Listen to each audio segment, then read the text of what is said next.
That's a really unfair question to ask me to sum up Virginia in one word. How do you sum Virginia up in one word? She was very outgoing. I don't know what word to use for that. Vivacious.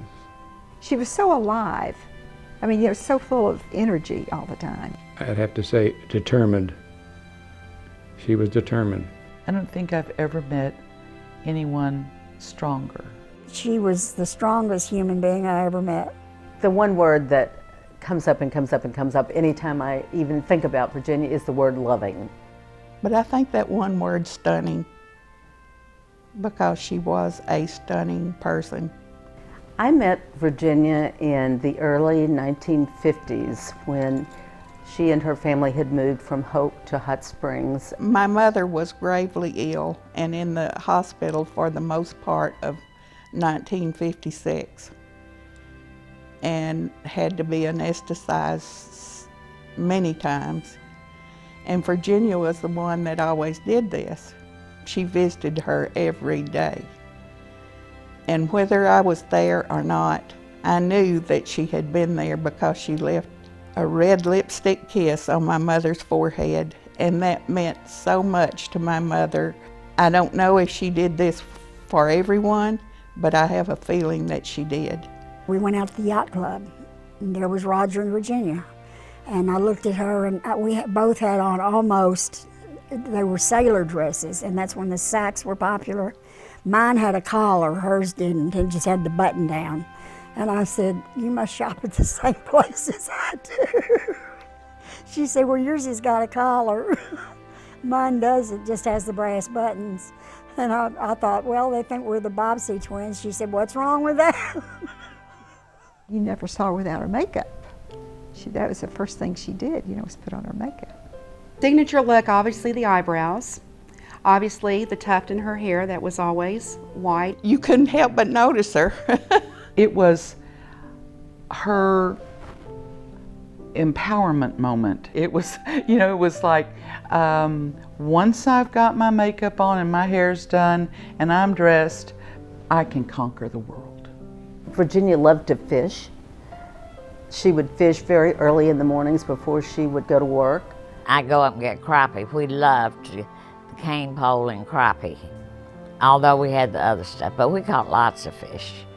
I brought a bucket that I'd like to show you that was Virginia's fishing bucket. We were sitting at 213 Scully Street around the dining room table, and Virginia left the table and she went out to the storeroom and she came back with this bucket and she handed it to me and she said, "Patty, go to the Democratic State Convention tomorrow and stand in the lobby and raise enough money to open our first headquarters here in Hot Springs for this 1974 congressional race." And I stood there beating this bucket and looking around at people all day long. Virginia came by sometime during the day and she looked in there and there was just change in the bottom and she said, "I told you to put some money in there." So she went away and brought back dollar bills and just threw them on top. Well, of course, the rest of the afternoon people started giving dollar bills. And that night we went back to 213 Scully, set the bucket on the table, turned it over, counted the money, $284. Thank you. We opened the headquarters in Hot Springs and the race was off. Virginia always thought that her son Bill was going to be president from the very beginning when he was small. I think Bill inherited his ability to become president of the United States because of Virginia's characteristics. He could persevere, he could cope, and that was Virginia. Roger, I think, got her big heart. You couldn't be with her for 30 seconds before she was talking about the latest thing that Roger had done or Bill had done, and she was equally proud of them and worked hard to show that balance. She also left little notes to her children on the refrigerator, and I've been at their house many times that she would have left a little note on the refrigerator for Bill in the mornings as she went to work, and it would just simply say, "I love you, son," and he would write on it, "I love you," and it would be there when she got home in the afternoon. Just very easygoing, someone you would just instantly like. Just had that kind of personality and countenance that was just very easy to always remember. Every time I'd see Miss Kelley, she'd remember who I was, and she'd remember the fact that I got into med school and became a neurologist, and she always remembered that. So I know she met a lot of people. She never knew a stranger, never. I think she had the warmth inside and out, and how she treated people, and how she treated the total strangers. She was always helping people. I think it was 4 or 5 of us sitting around one day having lunch, and she got the idea we'd start a birthday club. There's nothing exclusive about us. We're just simple, ordinary people, and we just enjoy each other. You know, in life, if you can have one friend, you're lucky, but if you can have 11 good friends, you're really lucky. There was nothing she would not do for her friends, nothing.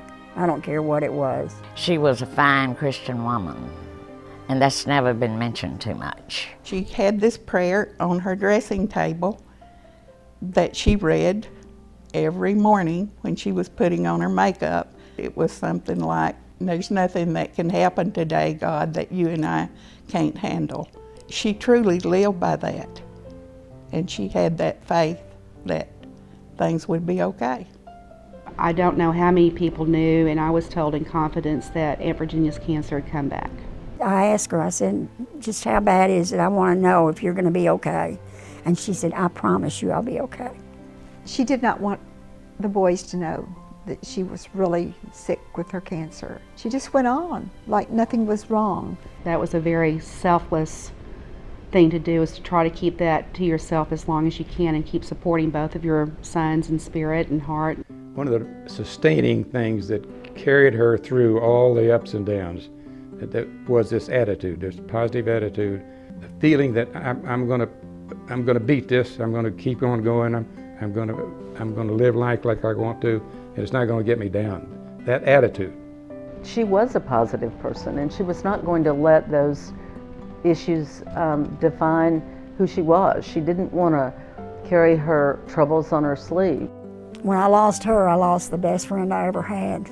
Like a mother, like a sister, just like I say, when she said jump, I said hi. Anything we did was memorable to me, to just sum it up. She was so loving, and you were really fortunate to have her in your life.